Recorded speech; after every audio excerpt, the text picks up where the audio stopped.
विधायक का। टोंक की विधायक जकिया का दावा है कि उन्हें कांग्रेसी होने का बहुत फायदा मिला है। उन्होंने टोंक में इतना काम करवाया है जो पिछले कई सालों में नहीं हुआ। टोंक की तस्वीर पर पूरी रोशनी डालेंगे। पहले जानते हैं टोंक विधानसभा का इतिहास और मिजाज क्या रहा है।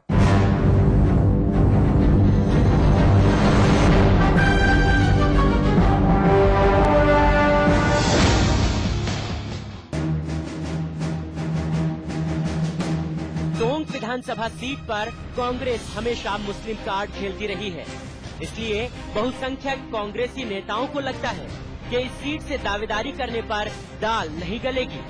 लेकिन परिसीमन के बाद इस क्षेत्र का नजारा बदल गया है और गुर्जर वोटर भी मुस्लिम मतदाताओं के बराबर आ गए। मौजूदा विधायक जकिया को विश्वास है कि उनका टिकट पक्का है, लेकिन पूरा कार्यकाल निपट गया, कोई भी काम ऐसा नहीं हुआ जिसके लिए उन्हें याद किया जाए। फिर उन पर उम्र की लाचारी भी साफ दिखाई पड़ती है। साल 2008 के विधानसभा चुनाव में जहां टोंक की जनता ने जकिया को तीसरी बार मौका दिया था, तो वहीं 2003 के चुनाव में बीजेपी के महावीर प्रसाद चौथी बार विधायक चुने गए थे। साल 1998 के विधानसभा चुनाव में कांग्रेस से जकिया को जीत मिली थी।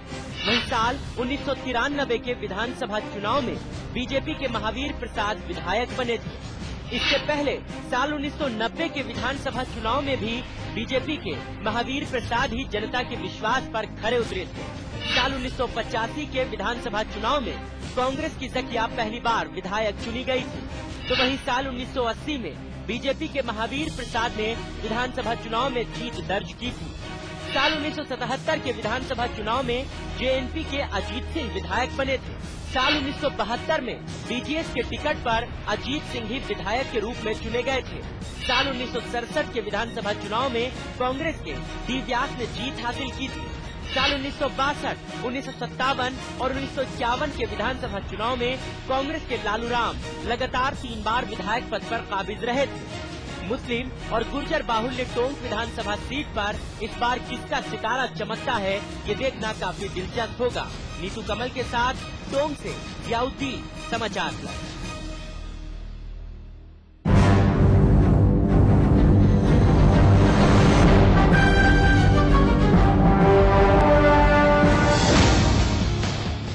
राजनीति की बिसात पर शह और मात का खेल शुरू हो चुका है। राजस्थान के रण में आज मोहरा बनी है टोंक की विधायक जकिया। मुस्लिम बाहुल्य होने की वजह से टोंक की जनता ने जकिया को अपना विधायक चुना था।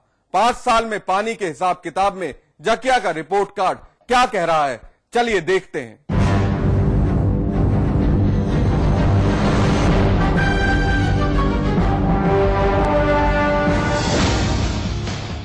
550 करोड़ की पानी की योजना जो 14 और 15 में देहात और शहर दोनों में पानी सड़कों पे बहेगा नलों में आने के अलावा।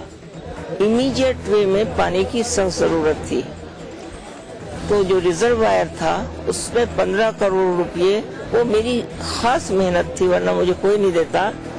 15 करोड़ रुपये का 1 करोड़ लीटर पानी पर डे सिटी को सप्लाई हो रहा है। पानी जो है साहब 5 साल हो गए, 48 घंटे के अंदर पानी आता है और सब पानी से परेशान है। जितने भी घर घर के अंदर परेशानी, पानी की समस्या है, बहुत ज्यादा परेशानी। आज तक जो है पलट के नहीं देखा जब से विधायक मोदी ने, और सब पानी से जूझ रहे सब। तब कभी टैंकर उससे मंगवाना पड़ता है, तो कभी जो है मतलब नल नहीं आ रहा। टोंक विधायक ने पानी के लिए कुछ भी प्रयास नहीं करा।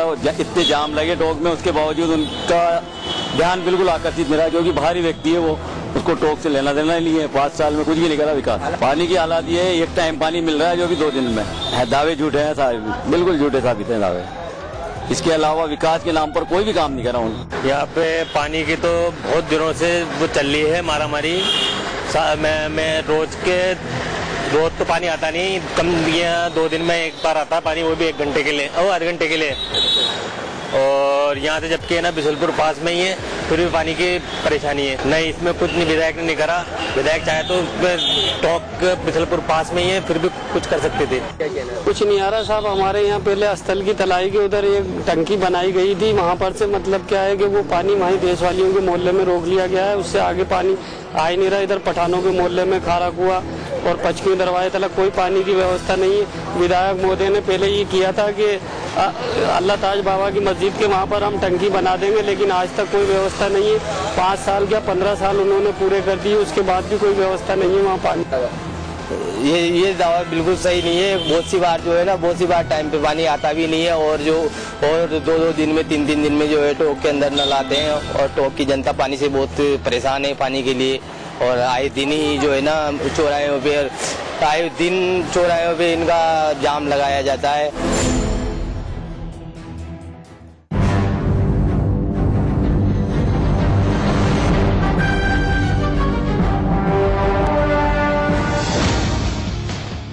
कमांड एरिया के काम को टोंक की विधायक जकिया अपनी सबसे बड़ी उपलब्धि मानती हैं। किसानों को सिंचाई के लिए नहर का पानी दिलवाना उन्होंने अपने कामों की फहरिस्त में सबसे ऊपर रखा है, लेकिन तय जनता को करना है कि वो विधायक महोदय को कितना ऊपर पहुंचाते हैं।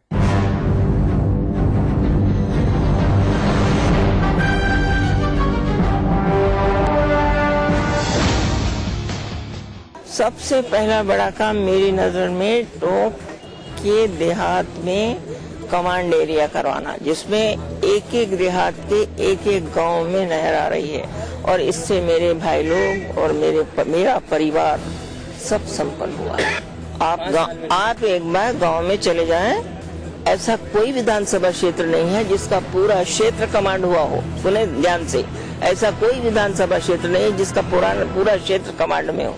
ये कमांड कराने का पूरा श्रेय मैं अपने को देती हूँ। ये बूस्टिंग नहीं है, ये मेरी मेहनत है, जिसकी वजह से ये मेरे परिवार थे, इसके लिए ये किया है कि वो धनवान बने, उनके बच्चे बहुत ऊंचाई पे पहुंचे। विधायक साहब का जो दावा है वो बेबुनियाद है, खोखला है। कमांड क्षेत्र बढ़ने से जनता को कोई फायदा नहीं हुआ है। यहाँ केवल ठेकेदारों की और अधिकारियों की बंदरबाट हुई है। मैं कमांड क्षेत्र में मेरा खुद का खेत है, न तो वहाँ नहरें बनी आज तक, न और जो नहरें बनी थी पहले वो टूट फूट गई है। जनता जो किसान हैं वो शहरों के पलायन कर रहे हैं, और संख्या बढ़ गई पहले से। उनके पलायन की दर इतनी ज्यादा बढ़ गई, दावे खोखले उनके। हाँ, बिल्कुल सही कहती हैं हमारी विधायक महोदय कि इन्होंने कमांड एरिया तो घोषित करवाया, लेकिन इनसे पूछा तो जाए, इन्होंने नहरें बनवाई कहाँ पर है? खेतों को छोड़ के दूर नहरें, खेतों में तो पानी जा नहीं पा रहा। खेतों और नहरों की आज तक सफाई है नहीं, जो पुरानी वाली है नई कहाँ से बन गई? ऐसा कुछ नहीं है, खाली कागजों में तक ही सीमित है। फाइलों में अच्छा दिखाया उन्होंने कि हाँ नहरें बनवाई है, फाइलों तक ही सीमित रह गई नहरें। देखिए साहब, नहरी तंत्र का हाल ये है कि अभी तक तो नहरों की सफाई तक भी नहीं हुई है, जबकि विसलपुर का बांध 314-15 के लगभग जा चुका है। और जो दोहरे बनाए गए हैं वहाँ पर उनकी आवश्यकता नहीं थी। जहाँ से खेतों में पानी नहीं पहुँच सकता है वहाँ तो दोहरे बनाए गए हैं, जहाँ से दोहरों की आवश्यकता थी पानी पहुँचने की, वहाँ तो दोहरे नहीं है। ठेकेदारों द्वारा जो सामग्री ली गई है, बिल्कुल खड़ी पट्टियाँ लगाकर बिल्कुल बोगस काम किया गया है। किसी तरह का वो दोहरे सक्सेसफुल है ही नहीं, सब जगह दोहरे टूटे हुए हैं, न नहरों की सफाई है। नहीं, फायदे वाली बात, पानी आएगा तो है, लेकिन पानी दोहरों के माध्यम से, नहर के माध्यम से पहुंचना ही बहुत मुश्किल है। और बीच बीच में जो नहरें टूटी हुई है उससे निकल कर खाल में और उसमें नदियों में पानी पहुंच जाता है, खेतों तक पानी पहुंचता ही नहीं। ये जो बताया गया है कि 14 करोड़ की 3 पुलिया बनने वाली थी, एक भी पुलिया का निर्माण कार्य अभी तक पूरा नहीं हुआ है। ग्रामीणों की समस्या जस की तस है। जैसे छान गरड़ा की पुलिया थी, उसको 5 साल से उसका निर्माण कार्य चल रहा है, अभी तक उसके पिल्लर भी खड़े नहीं हो पाए हैं।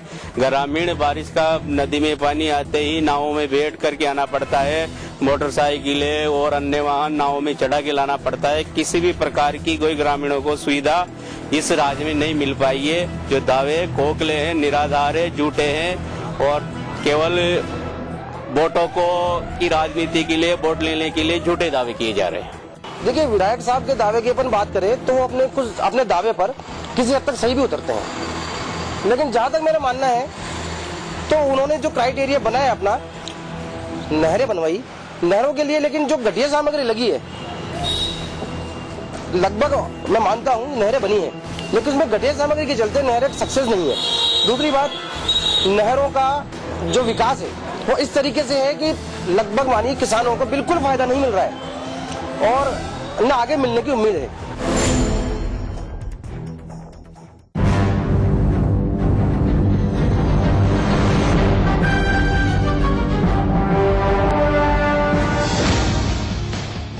सड़क और पुल निर्माण को लेकर भी विधायक महोदय के दावे कम नहीं है। कहती हैं कि उन्होंने खर्च की परवाह किए बिना करोड़ों रुपए लगाकर जनता की समस्याओं का निदान करवाया है। यातायात सेवा को लेकर जकिया के दावों पर जनता क्या कह रही है, ये भी सुन लेते हैं।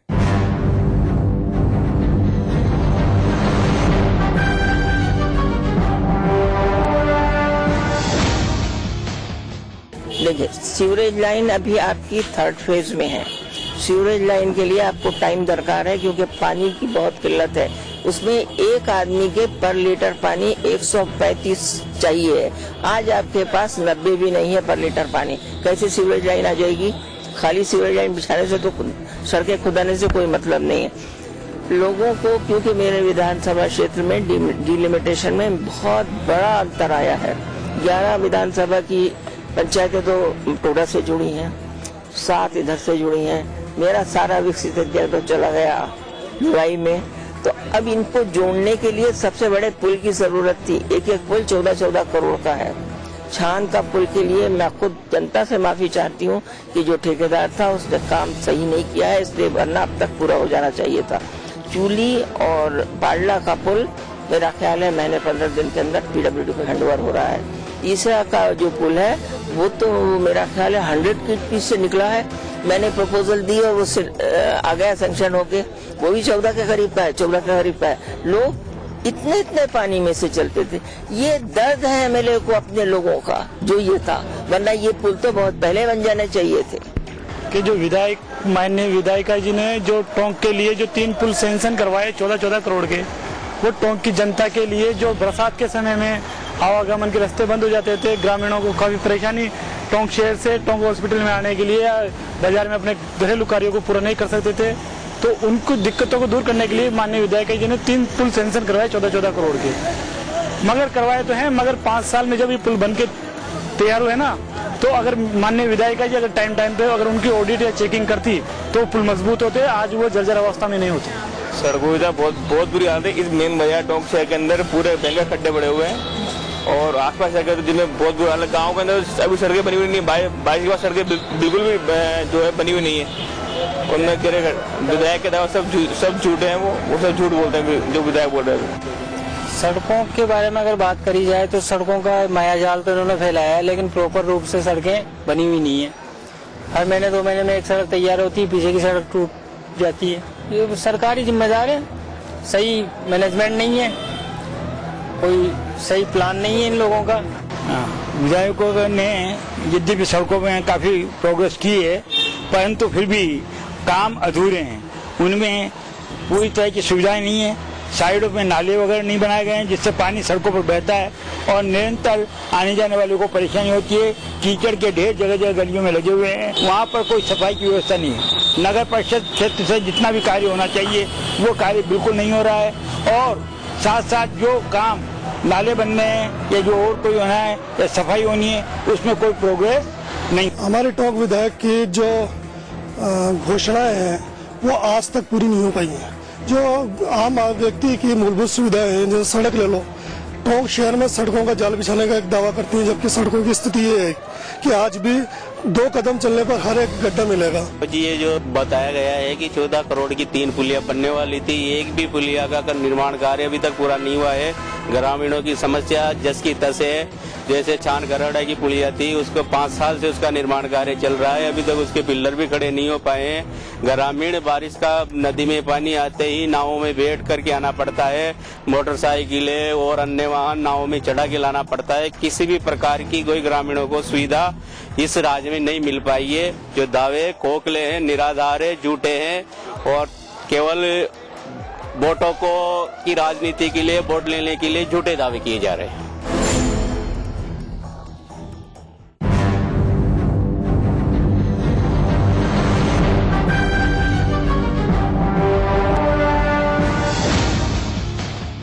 शिक्षा के मामले में भी टोंक काफी पिछड़ा हुआ है। स्कूल है तो टीचर नहीं है और टीचर है तो बच्चे नहीं आते। लेकिन जकिया मैडम कह रही हैं कि उन्होंने स्कूल कॉलेजों के क्षेत्र में खूब काम करवाया है। चलिए जकिया जी के दावों को भी सुन लेते हैं और टोंक के मतदाता उनके दावों को कितना नंबर दे रहे हैं ये भी देख लेते हैं।